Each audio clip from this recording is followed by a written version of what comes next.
Hey guys, tonight we're not just stepping into an art studio, we're walking straight into an obsession, a man alone before his canvas, muttering to himself as if trying to wrestle truth out of colour. He's been painting the same mountain for decades, same view, same light, same stubborn silence.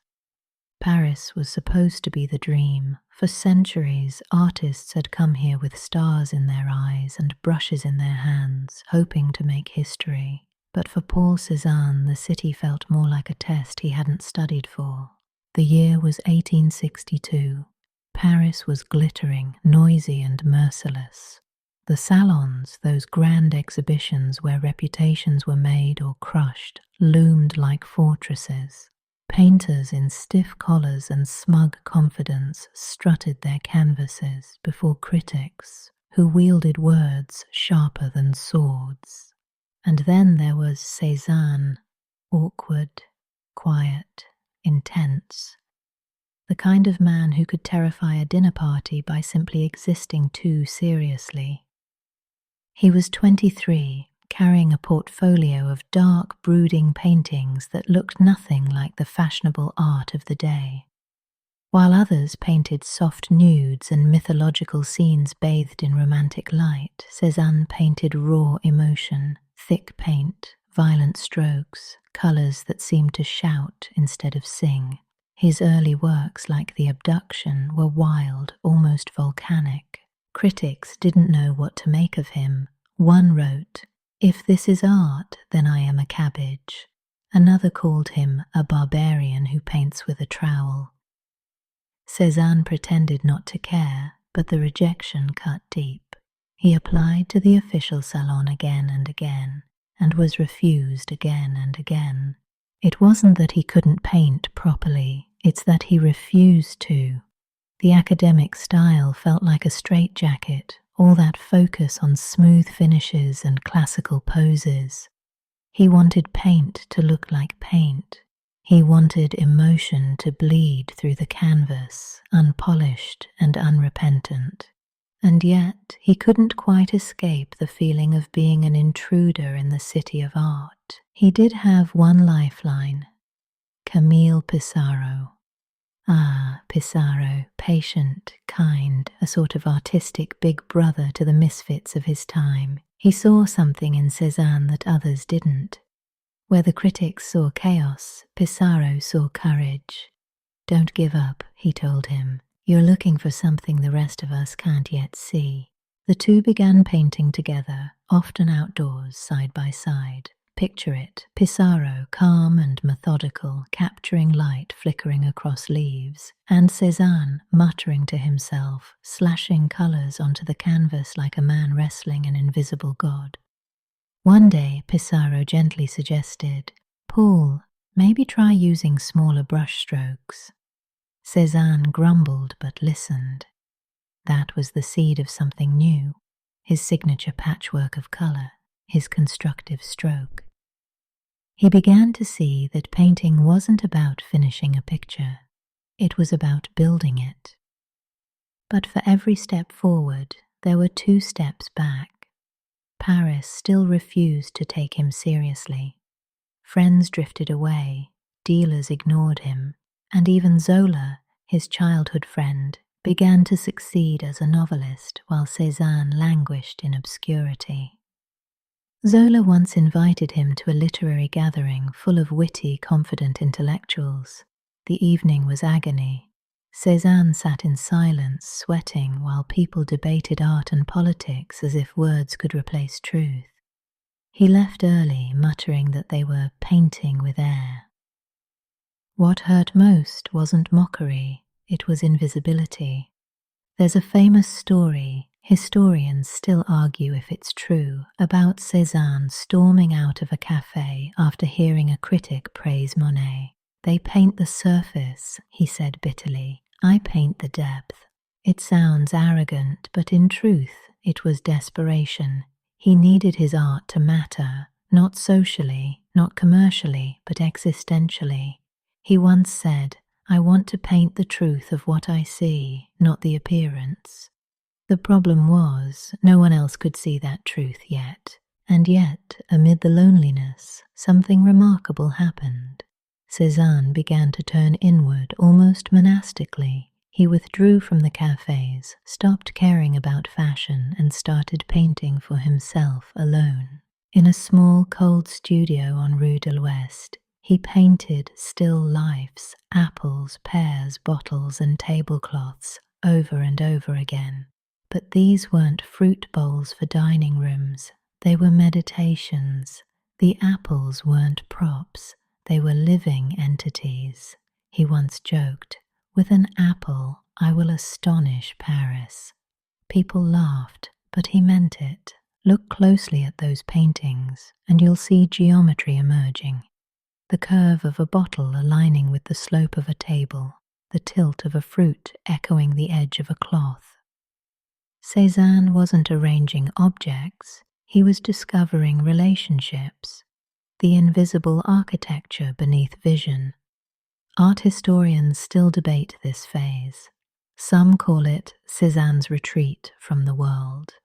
Others say it was his awakening, the moment he stopped imitating nature and started constructing it. Whichever it was, his studio became both a refuge and a laboratory. Outside, Paris was inventing the modern age: trains, telegraphs, photography, revolution. Inside that cramped room, Cézanne was quietly reinventing painting. Sometimes he'd look out the window at the city lights flickering against the night sky and mutter, "Too fast. Everything moves too fast." He wasn't wrong. The world was accelerating, reality was shifting, and art, once a mirror of stability, no longer knew where it stood.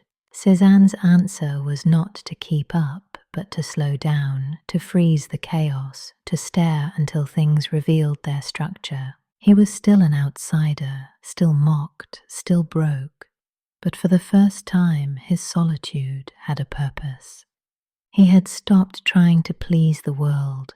He was beginning to build his own. Why? What could possibly make someone spend a lifetime chasing a single shape on the horizon? Was he trying to paint the mountain, or understand himself? That man is Paul Cézanne, and if you think this is just another story about a French painter with a beret and an easel, think again. Cézanne didn't just paint landscapes. He tore reality apart and rebuilt it from scratch. Every apple he painted looked like it was hiding a cosmic secret. Every shadow felt like the beginning of a revolution. He didn't want to capture beauty, he wanted to dissect it, to expose its skeleton. So, before you get comfortable, take a moment to like the video and subscribe, but only if you genuinely enjoy what I do here. And while you're at it, tell me in the comments where you're listening from and what time it is right now. Now, dim the lights, maybe turn on a fan for that soft background hum, and let's ease into tonight's journey together. Let's rewind to 1839, Aix-en-Provence, a sleepy town in southern France where the sun spills like honey over red rooftops and the cicadas sing like they've got nothing better to do. That's where Cézanne was born. Not in the grand chaos of Paris, but in a quiet place that smelled of lavender and dust. His father was a strict banker, the kind of man who believed money, not art, kept the world spinning. He wanted Paul to be respectable, practical, predictable. Paul, of course, was none of those things. Even as a boy, he was different, moody, withdrawn, and endlessly curious. He'd stare at a bowl of fruit until it seemed to rearrange itself in his mind. He'd walk through the fields, eyes narrowed, as if the trees were whispering something only he could hear. His best friend, Émile Zola, noticed this strange intensity. "Paul," he once said, "you look at the world like you're trying to solve it." And maybe he was. But how do you explain that to a father who wants you in a courtroom, not an art studio? How do you justify to anyone that color feels more real than reason?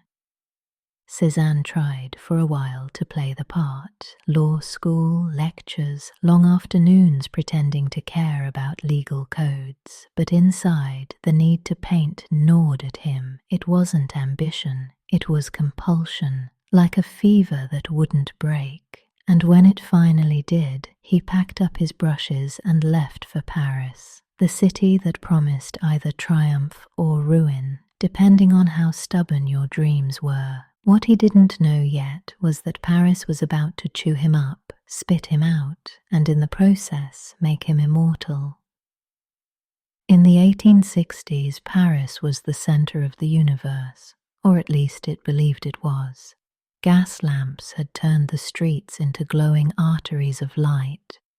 Painters crowded the cafés of Montmartre, talking loudly about truth, beauty and modernity while nursing cups of cheap absinthe. It was an age of confidence, of spectacle, but beneath that glittering surface something else was happening. The world itself was changing too fast for art to keep up. Photography had arrived. Suddenly, painters no longer held a monopoly on representing the visible world. Machines could now do that, faster and with perfect accuracy. The old idea that art's job was to imitate nature out the window, so what was painting supposed to do now? That question hung over every artist in Paris like cigarette smoke. The Impressionists, Monet, Renoir, Degas, thought they'd found the answer. Forget detail, forget form. Paint light itself. Paint the way the world feels, not how it looks. It was radical, yes, but also joyful. All those sunlit gardens and shimmering rivers. And then Cezanne showed up.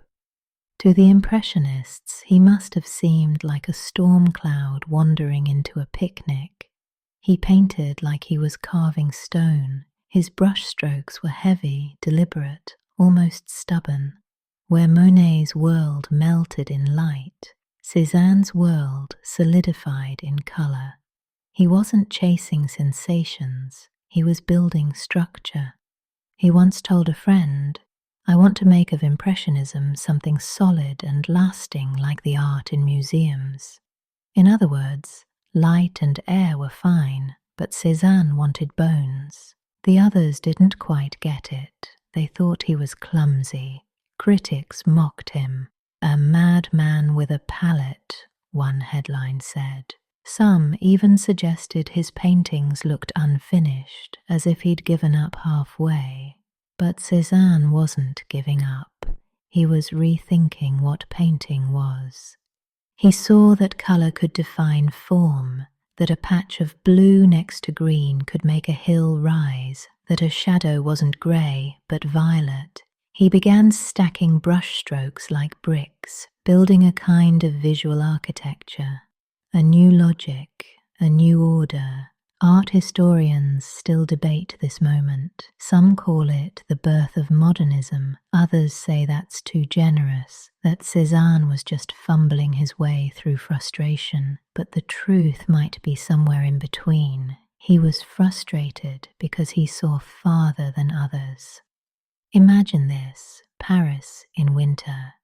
Cezanne standing before his canvas, hands shaking, muttering under his breath. He paints, scrapes, paints again. He's trying to capture not just what he sees, but how he sees it, the process itself. Each brush stroke is both an act of doubt and of discovery. And that, right there, was the question haunting him, and all of modern art ever since. If painting isn't about representing the world, then what is it for? Cezanne didn't have the answer yet, but he was already painting his way toward it. Paris was supposed to be the dream. For centuries, artists had come here with stars in their eyes and brushes in their hands, hoping to make history. But for Paul Cézanne, the city felt more like a test he hadn't studied for. The year was 1862. Paris was glittering, noisy, and merciless. The salons, those grand exhibitions where reputations were made or crushed, loomed like fortresses. Painters in stiff collars and smug confidence strutted their canvases before critics who wielded words sharper than swords. And then there was Cezanne. Awkward, quiet, intense. The kind of man who could terrify a dinner party by simply existing too seriously. He was 23, carrying a portfolio of dark, brooding paintings that looked nothing like the fashionable art of the day. While others painted soft nudes and mythological scenes bathed in romantic light, Cezanne painted raw emotion, thick paint, violent strokes, colours that seemed to shout instead of sing. His early works, like The Abduction, were wild, almost volcanic. Critics didn't know what to make of him. One wrote, "If this is art, then I am a cabbage." Another called him a barbarian who paints with a trowel. Cezanne pretended not to care, but the rejection cut deep. He applied to the official salon again and again, and was refused again and again. It wasn't that he couldn't paint properly, it's that he refused to. The academic style felt like a straitjacket, all that focus on smooth finishes and classical poses. He wanted paint to look like paint. He wanted emotion to bleed through the canvas, unpolished and unrepentant. And yet he couldn't quite escape the feeling of being an intruder in the city of art. He did have one lifeline, Camille Pissarro. Pissarro, patient, kind, a sort of artistic big brother to the misfits of his time. He saw something in Cezanne that others didn't. Where the critics saw chaos, Pissarro saw courage. "Don't give up," he told him. "You're looking for something the rest of us can't yet see." The two began painting together, often outdoors, side by side. Picture it. Pissarro, calm and methodical, capturing light flickering across leaves, and Cezanne muttering to himself, slashing colours onto the canvas like a man wrestling an invisible god. One day, Pissarro gently suggested, "Paul, maybe try using smaller brushstrokes." Cezanne grumbled but listened. That was the seed of something new, his signature patchwork of colour, his constructive stroke. He began to see that painting wasn't about finishing a picture, it was about building it. But for every step forward, there were 2 steps back. Paris still refused to take him seriously. Friends drifted away, dealers ignored him, and even Zola, his childhood friend, began to succeed as a novelist while Cezanne languished in obscurity. Zola once invited him to a literary gathering full of witty, confident intellectuals. The evening was agony. Cezanne sat in silence, sweating, while people debated art and politics as if words could replace truth. He left early, muttering that they were painting with air. What hurt most wasn't mockery, it was invisibility. There's a famous story, historians still argue if it's true, about Cezanne storming out of a café after hearing a critic praise Monet. "They paint the surface," he said bitterly. "I paint the depth." It sounds arrogant, but in truth it was desperation. He needed his art to matter, not socially, not commercially, but existentially. He once said, "I want to paint the truth of what I see, not the appearance." The problem was, no one else could see that truth yet. And yet, amid the loneliness, something remarkable happened. Cezanne began to turn inward almost monastically. He withdrew from the cafes, stopped caring about fashion, and started painting for himself alone. In a small, cold studio on Rue de l'Ouest, he painted still lifes, apples, pears, bottles, and tablecloths, over and over again. But these weren't fruit bowls for dining rooms. They were meditations. The apples weren't props, they were living entities. He once joked, "With an apple, I will astonish Paris." People laughed, but he meant it. Look closely at those paintings and you'll see geometry emerging, the curve of a bottle aligning with the slope of a table, the tilt of a fruit echoing the edge of a cloth. Cezanne wasn't arranging objects, he was discovering relationships, the invisible architecture beneath vision. Art historians still debate this phase. Some call it Cézanne's retreat from the world. Others say it was his awakening, the moment he stopped imitating nature and started constructing it. Whichever it was, his studio became both a refuge and a laboratory. Outside, Paris was inventing the modern age: trains, telegraphs, photography, revolution. Inside that cramped room, Cezanne was quietly reinventing painting.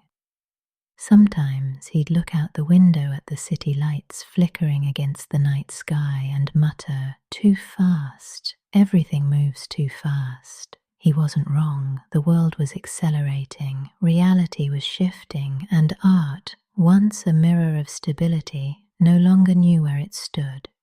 Cezanne's answer was not to keep up, but to slow down, to freeze the chaos, to stare until things revealed their structure. He was still an outsider, still mocked, still broke, but for the first time his solitude had a purpose. He had stopped trying to please the world. He was beginning to build his own. In Provence, the sun hits differently. It's not the soft, polite glow of Paris. It's sharper, louder, almost theatrical. The hills shimmer in gold and shadows fall like blue silk. It was here, back in his hometown of Aix, that Paul Cézanne decided to do something outrageous, to start over. He was tired of chasing acceptance in Paris, tired of critics, tired of pretending that art had to please anyone but himself. So he returned to the south, to the smell of pine and the hum of cicadas, and found his muse waiting for him, a mountain, not just any mountain, Mont Sainte-Victoire, a jagged ridge of limestone that looked different every time the light shifted. To most people, it was just a mountain. To Cezanne, it was the key to everything. He would paint it over 60 times, at dawn, at dusk, in rain, in firelight, from far, from near, from memory. "But why this mountain?" he once said. "The landscape thinks itself in me, and I am its consciousness," which sounds poetic or possibly unhinged.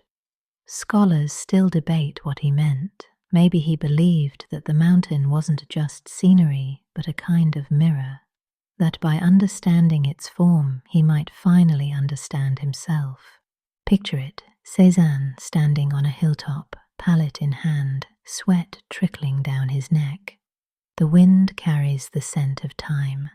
He squints at the horizon, not to copy it, but to decode it.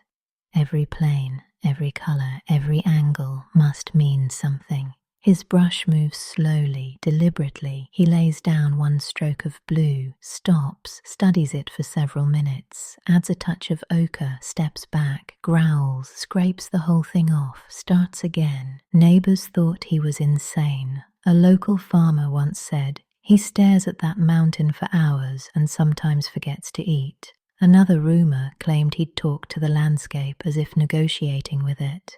It wasn't far from the truth. Cezanne was wrestling with vision itself. Here's where things get fascinating and weird. Cezanne's eyes didn't quite work like other people's. He had a mild form of strabismus, a misalignment that made it hard for both eyes to focus together. The result? He saw the world slightly off balance, as if reality were made of overlapping planes. And that's exactly how he painted. Each brushstroke seems to come from a slightly different perspective, as if the painting is shifting beneath your gaze. Art historians argue whether his eye condition influenced his style. Some say it's coincidence, others call it destiny. But it's hard not to wonder, maybe Cézanne's imperfection helped him glimpse a deeper truth about perception itself. What we see isn't stable, it's constantly moving. And that realization, that instability, is where modern art begins. Meanwhile, his still lifes grew stranger. He'd spend weeks arranging apples, bottles, and cloth until they formed a kind of quiet drama. Nothing was random. Every curve balanced another, every shadow had weight. And yet, things didn't quite sit on the table correctly. The perspective seemed off. The table tilted just a little too far, but that was deliberate. Cézanne wasn't trying to paint how things looked. He was painting how they felt to be seen. He once said, "Art is a harmony parallel to nature," meaning don't copy the world, construct your own version that lives by the same logic. This was revolutionary. Before him, painters tried to imitate reality. After him, they'd start to invent it. Still, the world didn't understand. When a friend visited his studio, he pointed to a painting and asked, "Why do your apples look like they're about to roll off the table?" Cézanne shrugged.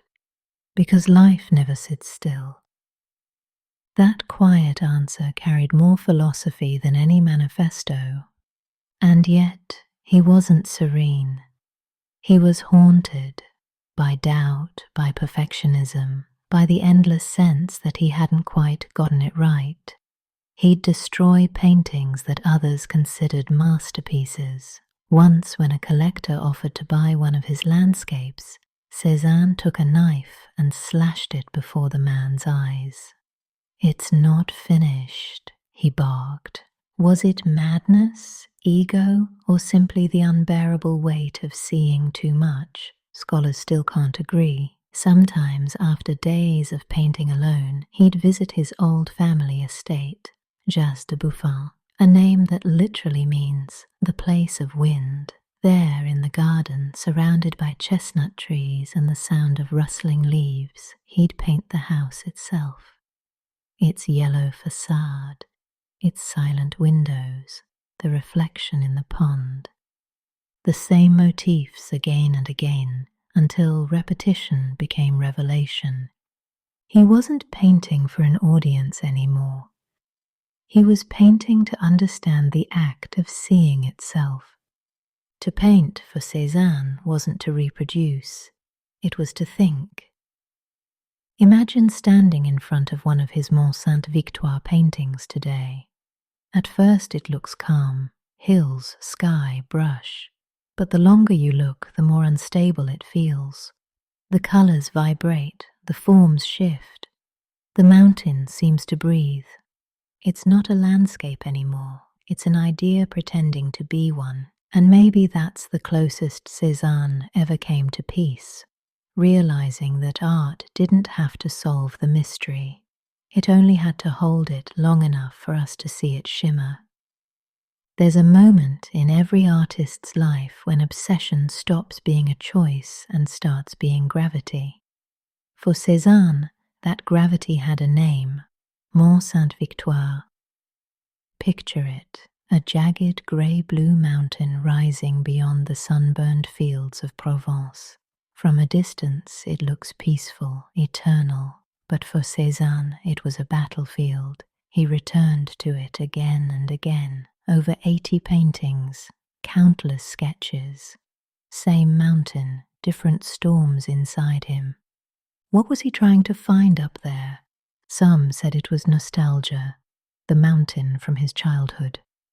Others thought it was his way of rejecting Paris, rejecting people, retreating into the land that raised him. But if you look closely, you can see something deeper. He was testing the boundary between seeing and knowing, between what the eye records and what the soul understands. Every brushstroke was a negotiation between chaos and control. The mountain would shimmer, tilt, breathe. Trees leaned like they were part of the sky. Cezanne didn't paint with outlines. He built with colour, stacking warm and cool tones like geological layers of emotion. He once told a friend, "The landscape thinks itself in me, and I am its consciousness." That line gives me chills every time. Because it's not just about painting, it's about merging with the world, about dissolving the ego until what you see and what you are become the same thing. And yet, despite this near mystical devotion, Cezanne was never satisfied. He'd stand before a finished painting, shake his head and mutter, "It's not enough." He'd scrape the canvas, start again. His house was littered with half-finished works, dozens of Mont Sainte-Victoire abandoned mid-breath. To the locals, he was the eccentric old man trudging up the hill every morning with an easel strapped to his back. To the younger artists of Paris, the Picassos and Matisses who would later call him the father of us all, he was a prophet working in exile. But Cezanne didn't see himself that way. He once said, "I seek to make of Impressionism something solid and lasting, like the art of museums." In other words, he wanted to take the shimmer of light that Monet captured and turn it into structure. He wanted the fleeting to feel eternal. And that mountain, it became his cathedral, his confessional, his mirror. One morning in 1906, already old and frail, Cezanne went out as usual to paint Mont Sainte-Victoire. A storm rolled in. He refused to stop. Rain lashed against his canvas. Colours ran. The mountain blurred, but he kept painting, drenched, trembling, alive. He collapsed before the painting was done. A week later, he was gone. But the mountain stayed, unmoved, unchanged, holding in its silence the story of a man who tried to see beyond sight itself. And maybe, in the end, that's the secret he'd been chasing all along. You don't paint to capture reality. You paint to become it. When Cezanne died in 1906, the Paris art world barely noticed. A few polite obituaries, a handful of quiet tributes, and that was it. No grand funerals, no headlines calling him a genius, just silence. But history, as it often does, was quietly plotting a reversal. A few years later, something strange began to happen. Young painters started whispering his name in cafes and cramped studios. They passed around his paintings like secret blueprints, apples that looked like architecture, landscapes that tilted reality, portraits that broke every polite rule of perspective. They saw what the critics of his time could not, that Cezanne hadn't failed to finish Impressionism. He had transcended it. Think about the world of art before him. Painting had always been about illusion, making the flat canvas look deep, making the unreal look real. Cezanne flipped that idea inside out. He wanted viewers to feel the paint, not just look through it, to sense the solidity of form, the rhythm of space. In his paintings, perspective wobbles. Tables tilt, mountains seem to move under your gaze. But it's not a mistake. It's the world as it truly feels, not as it merely looks. Enter Picasso and Matisse. When Picasso first saw Cezanne's works, he reportedly said, "Cezanne was my one and only master." For him, Cezanne's shifting planes and fractured geometry were a revelation. He treats nature by the cylinder, the sphere, the cone, Cezanne had once written, and that sentence became the DNA of Cubism. So when you look at Picasso's Les Demoiselles d'Avignon, that jagged explosion of faces and space, you're looking at Cezanne's ghost, reimagined in radical form. Matisse, on the other hand, learned something different from him: patience, the discipline of structure beneath chaos. Matisse once called Cézanne's art a moment of revelation. He said it taught him that colour wasn't decoration, it was architecture. It's funny, isn't it? The man who died thinking he'd failed ended up becoming the quiet detonator of modern art. But that's the paradox of Cézanne. He didn't want to shock anyone. He wasn't chasing fame or rebellion. He was chasing truth. And the deeper you chase truth, the more it distorts the surface of things. His studio in Aix-en-Provence, still preserved today, feels like stepping into a paused heartbeat. The walls are still pale grey. His brushes are where he left them. And on one side, through the tall window, you can still see Mont Sainte-Victoire, his eternal witness. Every artist who visits that room feels it, that hum in the air like unfinished thought. As if Cézanne had just stepped out for a walk and might return any minute to keep painting the same mountain, one more time in one more light. Because maybe that's what art really is, not a statement but a question that never stops asking itself. Cézanne's genius wasn't just in what he painted, but in how he painted. He treated nature like a set of building blocks, cylinders, spheres, and cones. Every landscape, every still life, every fruit on a table became a miniature construction site where colour and form collided, layered and leaned upon each other, demanding the viewer to see not just the object, but the structure beneath it. It sounds simple, 3 shapes, a few colours, but in reality it was revolutionary. Cézanne wasn't interested in illusions or pretty impressions. He wanted to capture the logic of vision itself. He famously said, "With an apple I will astonish Paris." And in a way he did, but not immediately. His method was slow, obsessive, maddeningly deliberate. He would paint a pear, step back, squint, wipe it off, start again. Hours could pass without even touching the brush. Friends and neighbours thought him absurd, some even called him insane. But that was part of the process. He wanted every stroke to carry weight, to communicate the spatial relationships that he saw in his mind. Cézanne's still lifes were laboratories of perception. Take his series of apples, the same round red fruits arranged on slightly tilting tables, draped with crumpled cloths. On the surface, it looks ordinary, but if you stare long enough, you start noticing the subtle shifts.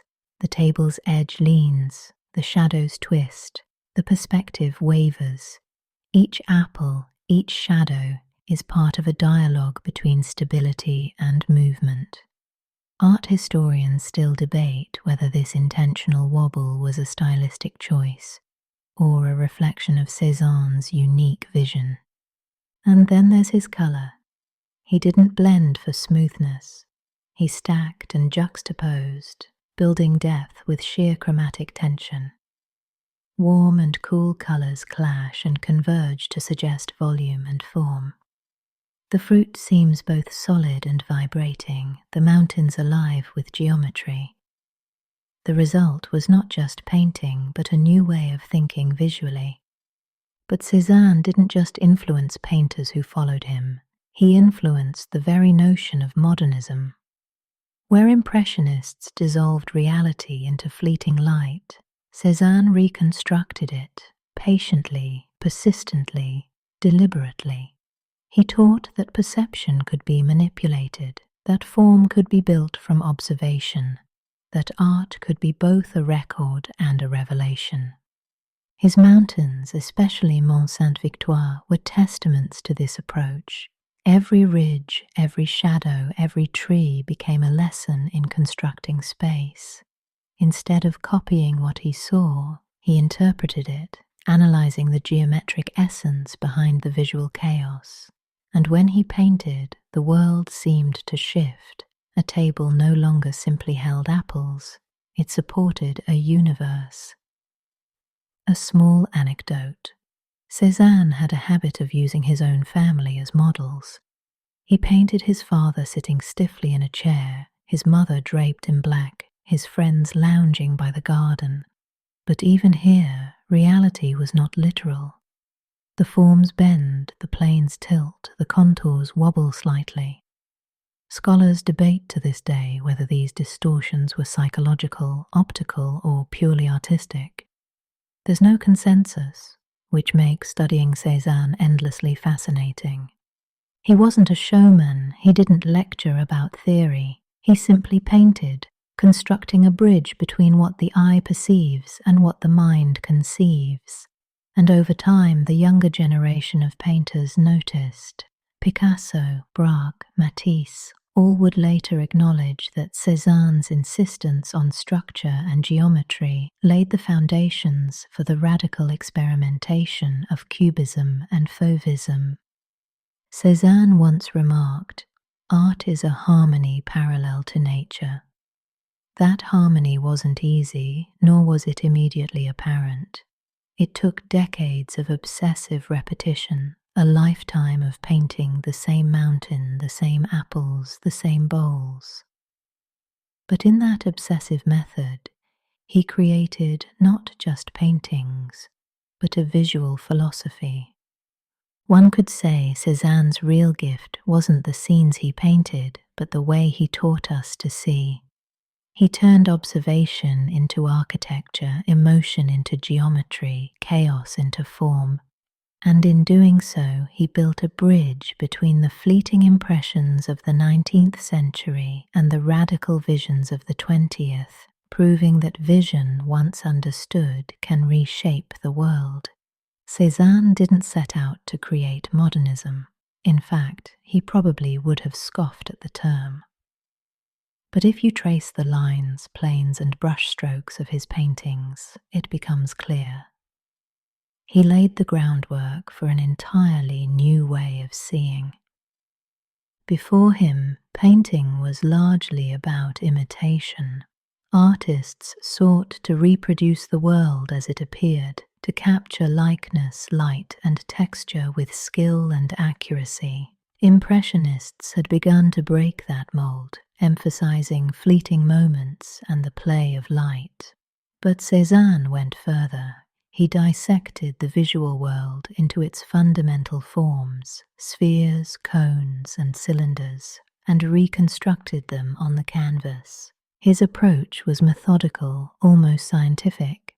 Cézanne would return to the same subject over and over again. Mont Sainte-Victoire, a bowl of apples, a still life of bottles, examining how light, colour, and perspective could coexist in harmony. He sought not to replicate reality, but to interpret it, to uncover its structural logic. It was as if he were mapping the architecture of vision itself. This obsession with form and structure is precisely what inspired the Cubists. Picasso and Braque, looking at Cézanne's landscapes and still lifes, recognized the potential to break objects into geometric planes and reassemble them in dynamic compositions.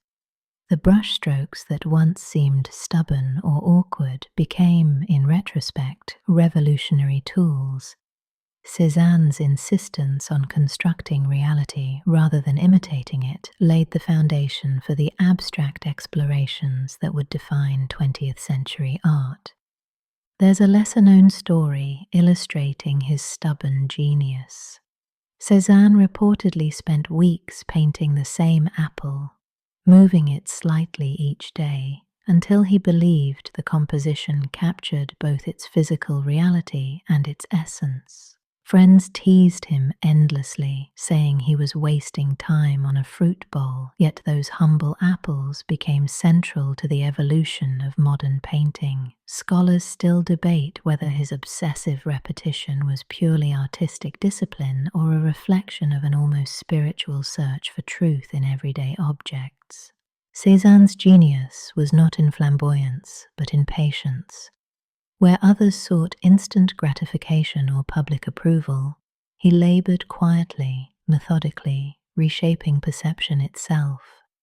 His work demonstrated that the world could be reinterpreted, reconstructed, and understood through careful observation and deliberate experimentation. Every tilted table, every wobbly horizon, every layered brushstroke was a manifesto for seeing differently. The impact of Cézanne's methods rippled through the decades. Matisse, Braque, and Picasso all acknowledged his influence, though they each absorbed it differently. Matisse embraced the harmony of form and colour. Braque and Picasso took the geometric deconstruction to its radical extreme in Cubism. Cezanne had given them permission to challenge the old rules, to explore perception, and to invent visual languages unbound by tradition. Even now, art historians continue to argue about the precise nature of his contribution. Was he the first true modernist, or simply a bridge between the Impressionists and the Cubists? The debate rages on, but the consensus remains. Cézanne's work changed the trajectory of art. His mountains, his apples, and his meticulous studies of form became the bedrock of a century of innovation. What makes Cézanne remarkable is that he did all this quietly, almost invisibly, during his lifetime. He wasn't celebrated, he wasn't understood, and he certainly wasn't rich, but he painted as if the world depended on it, tirelessly exploring the relationship between perception and reality. And in doing so, he transformed the way we see the world, one constructive brushstroke at a time. By the time the new generation of modernists emerged, Cézanne's lessons were unmistakable. See deeply, think structurally, and dare to reconstruct the world with your own vision. In that quiet, obsessive labor, he didn't just paint objects, he painted the future. By the early 20th century, Cézanne's quiet revolution had begun to resonate loudly in Parisian studios. Young painters, the likes of Picasso, Braque, and later Léger, were discovering his canvases, and they were struck not by his colours, but by his construction of space. Cézanne didn't just paint objects, he built them layer by layer, plane by plane, revealing their underlying geometry. Picasso once said, "Cézanne is the father of us all," and he meant it. When he and Braque began breaking forms into cubes, spheres, and cones, they were directly translating Cézanne's method into a new language. That famous sentence Cézanne wrote, that one must treat nature by the cylinder, the sphere, and the cone, suddenly became a blueprint for radical experimentation. It's fascinating to imagine these young artists in a smoky Parisian atelier, surrounded by sketches and discarded canvases, whispering about this strange painter from Provence.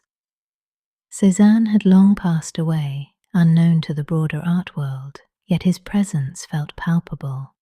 They studied his still lifes, the apples and bottles, the tilted tables, the almost vibrating planes, and saw possibilities no one had dared imagine. What made Cézanne so compelling to the Cubists was his balance of chaos and order.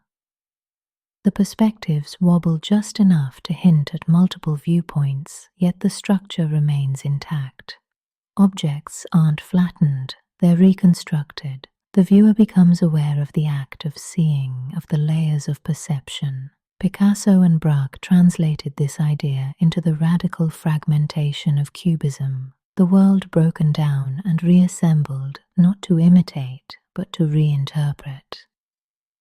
There's a quirky anecdote often overlooked.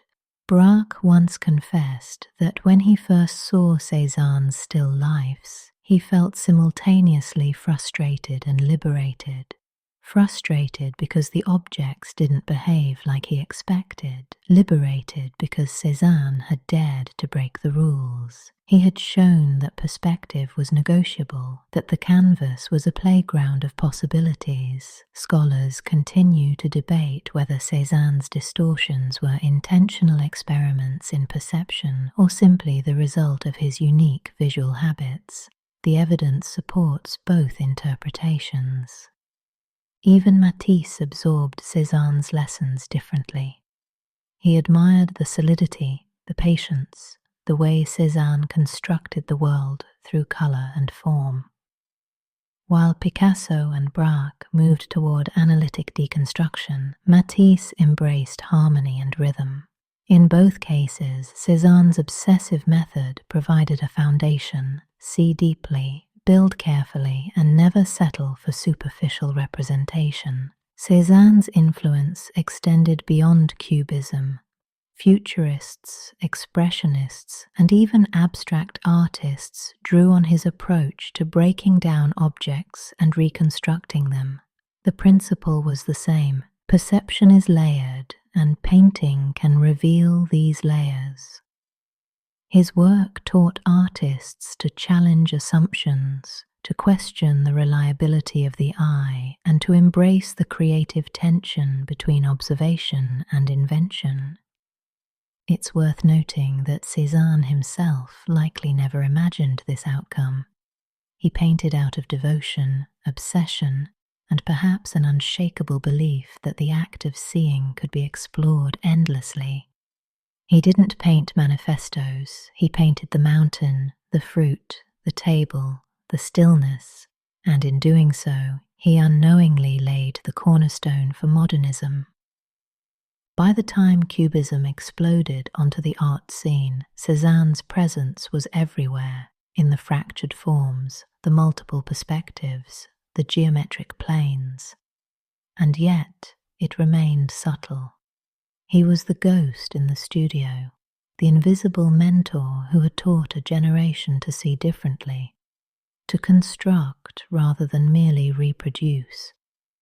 Art historians still debate the precise mechanisms of his influence. Did the Cubists consciously decode his techniques, or did they absorb them intuitively? The answer remains elusive, but one truth is undeniable. Cézanne had shifted the course of art, and in doing so, he transformed the very notion of how we perceive and represent the world.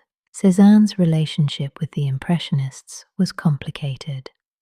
On one hand, he owed a great deal to them, especially to Camille Pissarro, who became both mentor and companion during his Paris years. On the other hand, he wanted to surpass them, to take the fleeting beauty they captured and give it solidity, permanence, and structure. The Impressionists were obsessed with light. Monet painted sun-drenched haystacks, Renoir rendered joyous scenes of Parisian leisure, Degas explored dancers in motion. Their work shimmered, glowed, and sparkled. It was a revolution, yes, but Cézanne saw it as incomplete, too ephemeral, too insubstantial. He once remarked, "Impressionism is a good start, but it does not satisfy me. I want to build." Imagine Pissarro and Cézanne in the fields outside Paris, palettes balanced in their hands. Pissarro's strokes are fluid, airy, capturing the shimmer of sunlight on leaves. Cézanne, meanwhile, lays down heavier, deliberate layers, almost as if he is chiseling the landscape into shape. Their conversations are terse but profound. Pissarro advises, "Paul, loosen your hand." Cézanne grumbles, "I am constructing, not flicking colours." This tension between spontaneity and structure defines much of Cézanne's work. He admired the Impressionists' sensitivity to light, but insisted on returning to form, volume, and perspective. His landscapes reveal this dialogue. Shimmering light filtered through trees, yet each hill and house is carefully constructed. Each brushstroke balances colour and mass, movement and stability. There's a quirky story that captures his temperament. During an outdoor session, a gust of wind scattered Cezanne's sketches across a meadow. While the others laughed, he reportedly chased each sheet with a look of horror, muttering about the betrayal of geometry. Pissarro had to intervene before he collapsed from frustration. That stubbornness, bordering on obsessive, was the engine of his innovation. Still, even with all this brilliance, Cezanne remained largely unrecognized in his own time. Critics ridiculed his work as clumsy or unfinished, and the public often ignored him. Art historians still debate whether his lack of recognition was due to his unorthodox style, his intense solitude, or simply bad timing. Whatever the reason, he persisted, convinced that truth lay in careful observation and the reconstruction of reality rather than fleeting impressions. Cezanne's influence on the next generation was profound. His approach to form and structure directly inspired Cubism. Picasso and Braque saw in his work a blueprint for breaking down objects into geometric planes. His careful, repetitive observation of landscapes and still lifes demonstrated how one could extract the essence of an object and then reassemble it in new ways. While the Impressionists captured the moment, Cezanne captured the underlying order of the world. Even within his still lifes, this tension is evident. Apples, bottles, and cloths are arranged with obsessive care. Tables tilt, shadows shift, but everything maintains a rigorous sense of balance. It's as if he is constantly testing the limits of perception. How far can form and color bend before the composition collapses? Scholars continue to debate whether these distortions are intentional explorations of perspective or subtle psychological reflections of Cezanne's inner state. Interestingly, Cezanne rarely socialized with the broader Impressionist circle.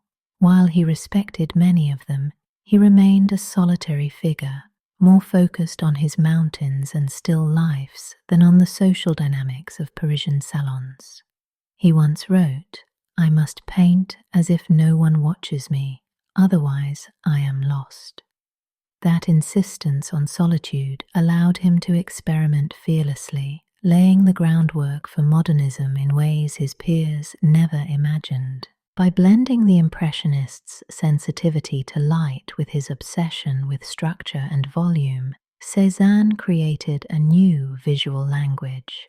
It was subtle, deliberate, and yet revolutionary, a bridge between the fleeting beauty of 19th century painting and the analytical rigor of 20th century modern art. His mountains, his apples, and even his humble tablecloths became more than objects. They became experiments in seeing, in understanding, and in building the foundations of a new artistic era. By the time Cezanne passed away, the world hadn't yet caught up with him.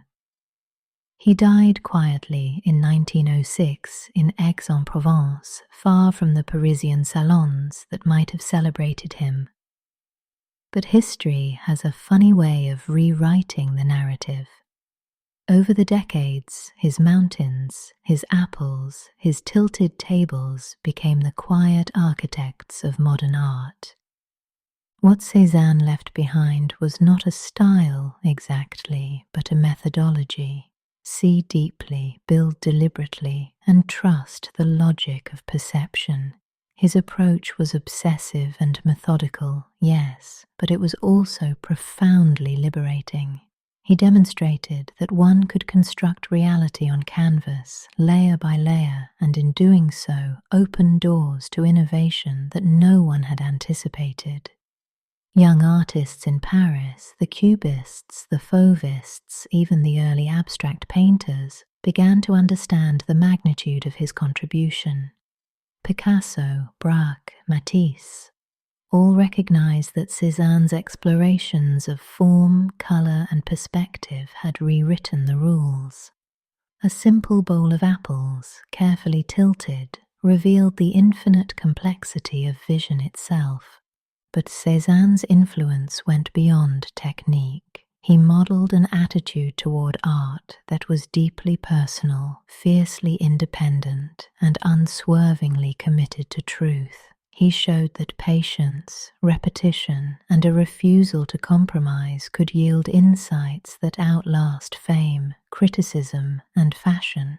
Scholars still debate whether his stubborn isolation helped or hindered him, and whether his obsessive methodology was genius, madness, or some strange combination of both. Cézanne's still lifes and landscapes became laboratories for perception. Mont Sainte-Victoire, revisited countless times, taught artists to see geometry in nature. Apples and bottles challenged the way one interprets volume and perspective. Even his portraits, imbued with subtle shifts in form, compelled viewers to consider the psychology behind the gaze. Each painting was more than an object. It was a meditation, a hypothesis about the act of seeing, a quiet revolution unfolding in oil and canvas. One of the charming and little-known facts is that Cézanne rarely titled his paintings. Many of his works are simply called Still Life with Apples or Mont Sainte-Victoire. Perhaps he wanted the viewer to engage directly, to encounter the work without the guidance of a name. Scholars still argue whether this was an intentional philosophical statement or merely a reflection of his practical, almost stubbornly simple approach to labeling. By the 20th century, his impact was unmistakable. Modernism, in its various forms, owes a debt to the patient, obsessive painter who taught the world to reconstruct vision from first principles. Cubism, Fauvism, abstract expressionism, all carry echoes of his insistence on form, colour, and perspective. Artists learned from him that objects are not merely what they appear to be. They are experiences, systems, relationships, and the canvas is the laboratory where all these elements converge. Even today, when we stand before Cézanne's work in a museum, something remarkable happens. The tilted tables wobble, the apples vibrate, the mountains breathe, and for a moment the viewer glimpses not just the object but the mind of the man who painted it, tireless, obsessive, endlessly curious. His influence remains quietly revolutionary. Cézanne's legacy is not merely in the paintings themselves, but in the invitation they offer to see, to question, to reconstruct, to recognize that the world is not fixed, that perception is layered, and that every brushstroke, every choice, every patient observation carries the potential to change everything. And now, as we slowly drift toward the end of our journey, let your mind linger gently on the landscapes and still lifes we've explored. Imagine Mont Sainte-Victoire bathed in the soft glow of dawn, the apples resting quietly on a tilting table, the colours whispering rather than shouting. Let your thoughts slow, your heartbeat align with the rhythm of the brush strokes, and feel the calm that comes from patience, observation, and quiet wonder. Cézanne painted not for the applause, not for the critics, but for the subtle, infinite discovery that comes with seeing. Let that feeling wrap around you like a warm, familiar blanket. Breathe in the colours, the forms, the gentle instability of perception, and allow yourself to rest in the quiet brilliance of a world rebuilt just for you. Good night, and may your dreams be filled with mountains that shimmer, apples that gleam, and the infinite patience of an artist who saw the universe in a single brushstroke.